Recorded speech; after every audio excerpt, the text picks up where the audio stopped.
really wanted to give people something that you could take on its own. So it's a complete whole story. Our episode is, I think, an hour and a half long. It's like a movie. And so I think he wanted to give something to people where you didn't have to feel beholden to binge the whole thing.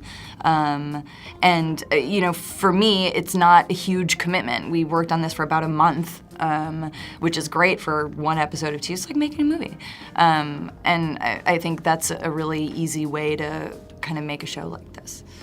Just in terms of the market change. A lot of this is a cannibalism of the independent film world. That a lot of the energy and money and audience that was going into independent film has moved over to television, and I think this is an expression of that.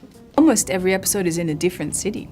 So there's one in London and there's one in France as well. Where are they? Yeah, and there's a Russian one. Here too. And there's one in New York City. City. Yeah. You probably know more than us right now. I feel like I have all the power. Yeah. So that's sort of like just sort of this global kind of story of like where does a bloodline take you and what's the resonance of that. But each story is individual to itself and has its own kind of mood and energy. And I think ours is probably more poetic. I think there's some that are kind of, one's more of a thriller and one's more of a comedy, so the genres kind of shift.